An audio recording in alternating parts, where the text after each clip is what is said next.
So it's full time at the Stadium of Light. Sunderland nil, Manchester United nil. And to be honest, Sunderland should feel very hard done by because they were clearly the better side. Sunderland played with so much intensity in this game. They created chances, they were positive, they were on the front foot, and they should feel hard done by not walking away with the 3 points here. So as for Sunderland, their outside chance of getting into Europe, that's probably gone now. For Man United, Man United were dominating large parts of this game, but with Liverpool dropping points, that third place should be consolidated for them. They should, be in the Champions League next season. But yeah, in terms of the actual game, Sunderland came out from the traps. They came out from the start ready, firing, just putting Man United under pressure. And Siddiqui had an early chance against Le Mans. In my opinion, he could have wrapped it, into that far corner, but he tried to give him the eyes, go near post, and Le Mans made a great save. Siddiqui, for me, he was the man of the match. I think he's going to get a big move soon because at 21 years old, the way he was moving today, so much technical ability, so much energy. That's what it stood out to me about him. So much energy, just so much. He passes the ball, he moves, he tackles, you know what I'm saying? He was conducting play for Sunderland. I think, in fact, their whole midfield, that midfield three of Enzo Lefebvre, Xhaka and Siddiqui were brilliant today. I just feel all the Sunderland players just had so much energy today. Shout out to Brian Brobby as well. He was holding the ball up quite well for Sunderland. You know what I'm saying? He was holding the ball up very, very well. The right back, Gertruder, again, him as well. Energy, athleticism down that right hand side. Mukiele holding it down at the back. Sunderland were very, very good today. It's just in a few moments they could have, taken their chances. And that first one from Siddiqui, yeah, he could have taken it. Decided to go to the near post, but Le Mans saved it. Then there was also the free kick. Xhaka puts in the free kick and Le Mans is forced to punch out. You know what I'm saying? Le Mans is forced to punch out. But Sunderland in that first half, they were running things, you know what I'm saying? They came out flying. Man United struggled to deal with the physicality today. They struggled to deal with the physicality today. Man United today in midfield, they had Kobbie Mainoo and Mason Mount. Obviously, we're all looking at that like, how's that midfield going to fare against the Sunderland three? They didn't fare too well. At the start, I thought, they're not doing too bad. But then I was like, yeah. Especially when we get to the second half, you saw they started to tire. You saw the gap starting to appear. Sunderland, the way they would counter-attack, bypass that midfield. Sunderland in the transition.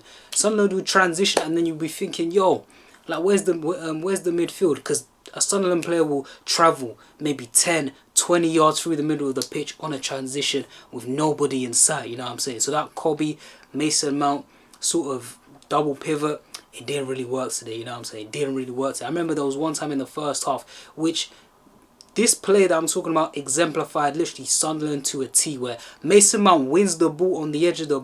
Mason Mount receives the ball on the edge of his own box. He takes a touch forward, he looks for a pass, and he just takes just slightly too long, and a Sunderland player literally comes from behind and literally takes the ball off him, literally swipes the ball off him. I think Mason Mount was trying to play to Ahmad on the right, but I think it was Siddiqui. Siddiqui just came in, wins the ball, and the ball ricochets into a Sunderland centre-back, and then Sunderland recycle again. So Sunderland, for me, they were so impressive. That performance right there explains why they were where they were at the start of this season. Obviously, they fell off. They dropped a few points as of recent, but that performance right there exemplified why they were where they were at the start of the season. But yeah, for Man United in the first half, there wasn't really too many chances. I remember there was a little passage of play where they did win a few free kicks. Bruno Fernandes put a ball in. I remember Harry Maguire won a few corners.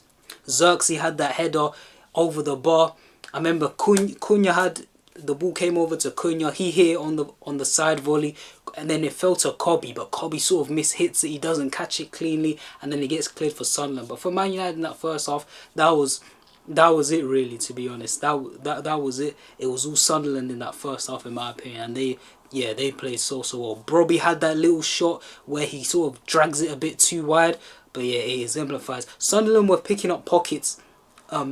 in between the defence and that midfield, like I said, Enzo Lefebvre was running into space, picking up the ball. Sadiki was finding spaces. The ball the ball came to Brian Brobby, it was sticking. So for me, Sunderland, like I said, they should feel very, very hard done by. But yeah, they go into the break 0-0. They come out, and then second half, Man United had a little spell. Man United had a little spell where they came out. I say maybe lasted about 10 minutes, where they came out and they played a bit. You know what I'm saying? They played a bit. They seemed like the team on the front foot. They seemed like the team that wanted to get on the ball. I remember a cross came in. I think it was from Bruno to Cunha. Cunha tried taking it on the full volley. It got blocked. You know, Man United had a little period where they were bopping it a little bit, but then it didn't last long. Sunderland came at them again, you know what I'm saying? In my opinion, Sunderland were even better in the second half than they were in the first half. I mentioned that midfield, but they were so impressive in my opinion, you know. Just energy, technique, nice patterns of play. Brian Brobby linking up well. You know what I'm saying? Trey Hume, there was a few times where he could have played Brian Brobby in. If the weight of pass was better from Trey Hume, Brobby could have had one or two more opportunities to, you know, have a strike at goal. But yeah, nevertheless, Sunderland still created chances. I remember that the right back Gertruda sort of just passes it into Brian Brobby, gets the 1-2, runs off Kobe Mainu, takes it on his left. He's sliding, left foot, strikes the post. Very, very unlucky there. Even there was another passage of play. Sunderland just bop. The ball goes out to Talby on the left wing, and he just overhits the cross as well. You know what I'm saying? So it's just them little fine margins for Sunderland where you look at it and you go, maybe on another day. Also, I forgot to mention in the first half, the VAR check, you know, with the Ahmad handball as well. I don't think it was a handball, but hey, yeah, I don't think it was a handball. So I think the refs, the VAR, they did make the right decision on that. You know what I'm saying? But yeah, Sunderland should be very, very disappointed with this game, man. Like this was definitely theirs for the taking. They dominated throughout. Cunha, oh yeah, in the second half, Man United did have a few chances. I feel like Ahmad off the ricochet. Yeah, Ahmad off the ricochet. So Bruno gets the ball. He tries to play a through ball, I think, into either Xerxes or Cunha. The ricochet comes to Ahmad, and I'm thinking, yo, Ahmad coming on the angle on his left foot. I'm thinking, yo, he's just going to whip this across. But he decides to square it, and the defender gets the interception. He tries to square it to Cunha, but the defender gets the interception. I personally think maybe if the defender wasn't even there, Cunha wouldn't have got there. Because if you actually look, the ball was behind Cunha. You know what I'm saying? I feel like there was an option to pass to Cunha. Me personally, I thought he should have shot. But there was an option to pass to Cunha. But the pass just wasn't good enough. The pass wasn't hit with enough pace, and it was hit behind Cunha. So it gave the defender time to recover, you know what I'm saying? Man United did take off Joshua Xerxes in that second half. I feel like he held the ball up well when it did come to him, but then they brought on Patrick Dorgu for legs down that left hand side, and Dorgu definitely did make a difference because, you know, his work rate up and down is sort of maintained the Sunderland attacks, because a lot of those Sunderland attacks were coming from the left hand side.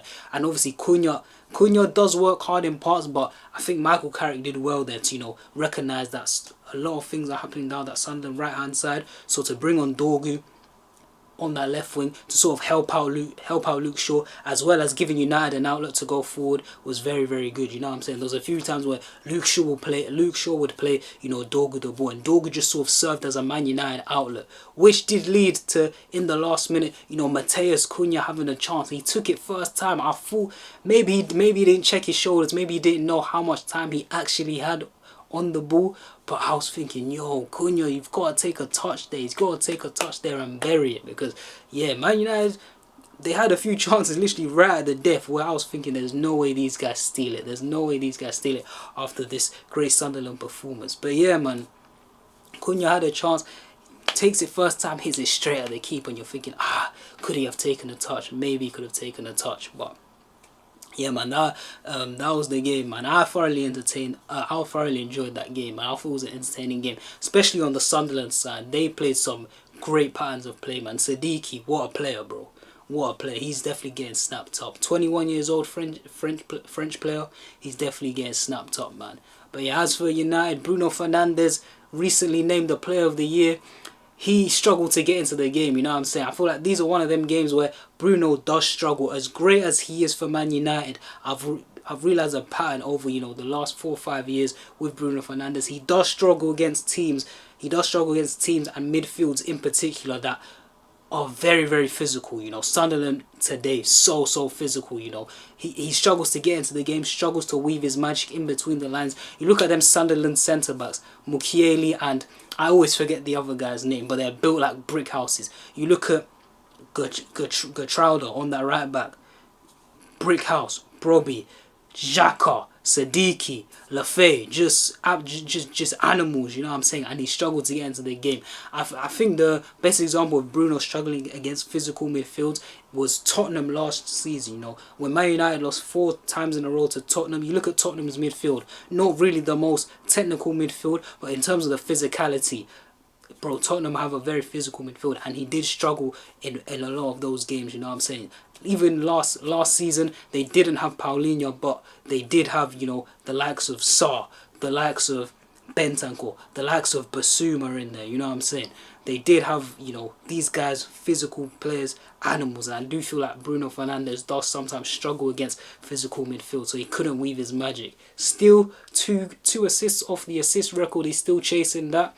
But hey, I do think he's gonna get, but yeah, time's running out, man. If he doesn't get it, I'm starting to think that maybe the assist thing is cursed, bro. Maybe the assist thing is cursed. Maybe Henry put some juju on the thing, because, you know, he allowed Kevin De Bruyne to, you know, tie him, because, you know, they used to work with each other at Belgium, but no one else, man. Henry put juju on that record, man. Nobody else, man. Because if you guys actually know the Mesut Ozil thing, is crazy. Mesut Ozil needed about, I think he only needed about, what was it, 5 more assists, and he had about, was it 18 or 19 games to do it, and he failed to do it. So if Bruno doesn't do it, if Bruno's not the one to do it, I'm starting to think there's juju on that assist record. But anyway, man, Sunderland, great performance from them. They should feel hard done by. Man United, not the best performance, but they can move on. They can move on swiftly. Their season's already sort of done. Champions League secured. You know what I'm saying?